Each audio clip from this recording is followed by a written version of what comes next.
Voici une nouvelle expérience que je veux vous partager. Ça, c'est une chaîne hi-fi. Je l'allume. Je me mets sur les grandes ondes 210 kHz. Ici, c'est les baffles. Je pars dans une autre pièce.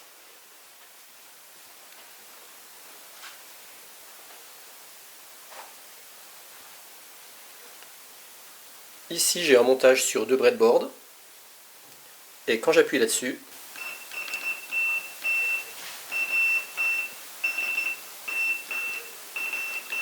et le son que vous entendez, eh bien, il sort bel et bien sur la chaîne hi-fi qui est dans l'autre pièce. Donc en fait, je suis arrivé à me faire une petite station émettrice en morse qui émet en radio en 210 kHz.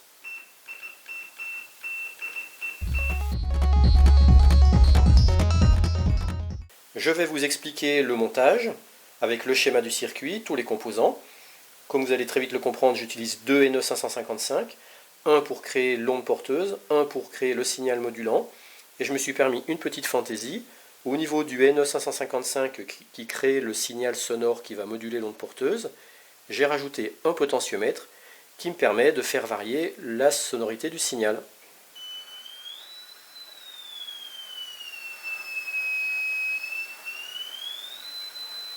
Ce qui fait que je peux faire du morse plus aigu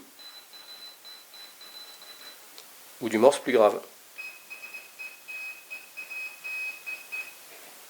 Alors voilà ce que ça donne en vue rapprochée, les 2 breadboards. On voit ici le NE555 qui crée le signal modulant, l'autre NE555 qui crée l'onde porteuse, ici le transistor TIP122, et ici c'est mes 2 fils d'antenne qui forment une boucle, parce que pour l'instant je ne sais pas faire une antenne autrement. Et il se trouve que mon antenne, j'ai pris un fil qui fait pratiquement 5 mètres, qui monte ici, là, là, qui redescend là, et qui revient là. Et puis les 2 fils là, c'est les 2 fils de sonde qui vont vers l'oscilloscope. À l'oscilloscope, on va pouvoir visualiser le signal que je récupère entre la base et l'émetteur du transistor TIP122.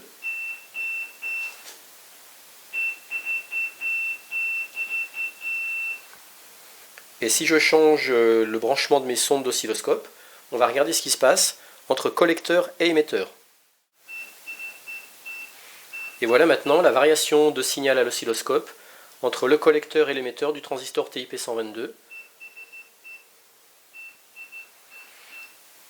On voit bien la variation de signal quand je module. Là c'est ma porteuse non modulée et là c'est ma porteuse modulée. Et si je change le réglage du temps, de façon à ce qu'on voit bien la modulation complètement. Voilà, donc là on voit la porteuse, et ici la porteuse modulée, sachant que la porteuse elle est en 210 kHz, et que le signal modulant il doit être à peu près à 6000 Hz. C'est ce qui fait la sonnerie qu'on entend. Et donc ça c'est le signal qu'il y a entre le collecteur et l'émetteur du transistor. C'est l'endroit qui permet de visualiser en signal la porteuse modulée, donc entre collecteur et émetteur du transistor. Puisque la porteuse arrive par le collecteur du transistor et le signal modulant arrive par la base du transistor. Et donc on récupère comme ça au niveau de l'émetteur la porteuse modulée. Et donc c'est ce signal-là que la chaîne hi-fi récupère, démodule, redresse et transforme en signal auditif. Je vais commencer par un petit rappel. Les ondes que l'on peut entendre par l'oreille, ce sont des ondes acoustiques dont la fréquence varie entre 20 et 20 000 Hz. C'est-à-dire entre 20 et 20 000 cycles par seconde. Donc ça va être ce qu'on appelle de la basse fréquence.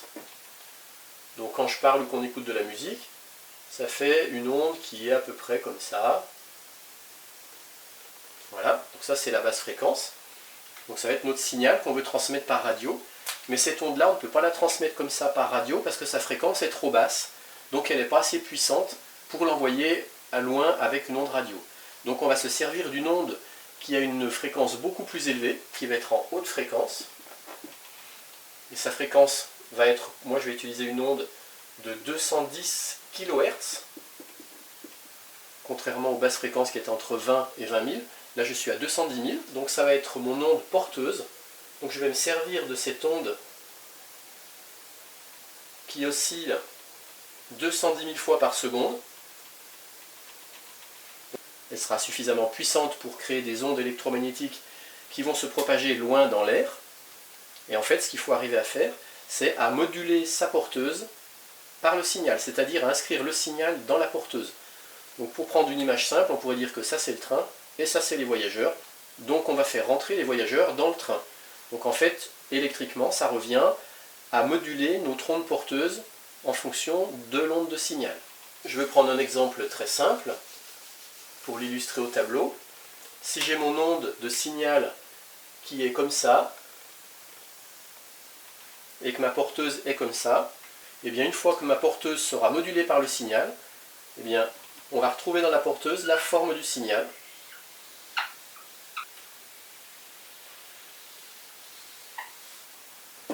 Et voilà ma porteuse modulée par le signal. Et voilà le schéma qui en fait n'est pas très compliqué. J'ai mes deux NE555. Celui-là va faire l'onde porteuse en haute fréquence.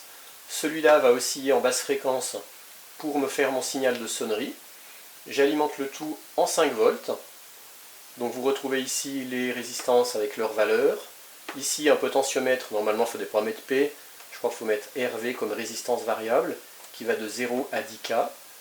Ici les condensateurs, 10 nanofarad, ici 100 picofarad. Ici les résistances de 6K, 14,7K. J'ai mis ici les liaisons rouges pour ne pas oublier de relier ces deux pins là des NE555. Donc c'est pour ça que je les ai mis en rouge. Ici en sortie le signal basse fréquence qui me fait ma sonnerie. Là j'ai un bouton poussoir, c'est ici que vous m'avez vu activer mon signal Morse quand j'appuie.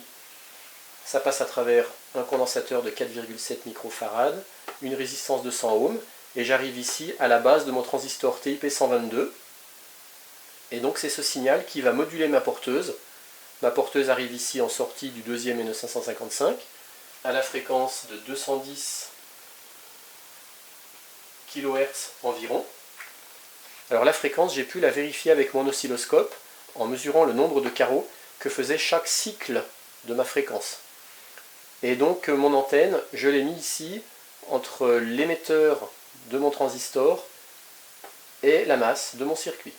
Et c'est là que j'ai mon fil qui fait 5 mètres. J'ai fait un autre essai en mettant le fil d'antenne non pas ici, mais en le mettant là. C'est là que j'ai mis mon fil de 5 mètres.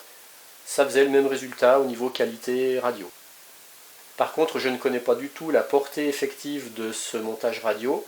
Moi, ça porte à 7 mètres dans un même appartement, mais je ne sais pas quelle est la portée réelle, par exemple en extérieur, sans obstacle. Après, on peut peut-être augmenter la portée de ce système-là en augmentant notamment la tension d'alimentation. Une fois de plus, je rappelle que je ne montre pas de quelle façon on doit faire de la radio.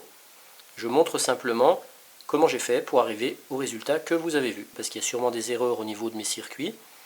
Mais simplement, je vous partage comment j'ai fait pour arriver au résultat que vous avez pu voir. Je ne sais pas si c'est ici qu'il faut placer un fil d'antenne en boucle. Parce que pour l'instant, je ne sais pas faire une antenne en brin simple. J'y connais absolument rien. J'ai fait plusieurs essais et la seule façon d'avoir une liaison radio avec ma chaîne Hi-Fi, c'est de positionner cette boucle à cet endroit-là. S'il y en a qui voient des façons d'améliorer ce montage, je suis preneur pour que vous me disiez comment il faut faire, mais en même temps m'expliquant bien, parce que si c'est trop compliqué, j'arriverai pas à comprendre. Donc il faut que ce soit hyper précis. Voilà, je suis preneur, merci bien.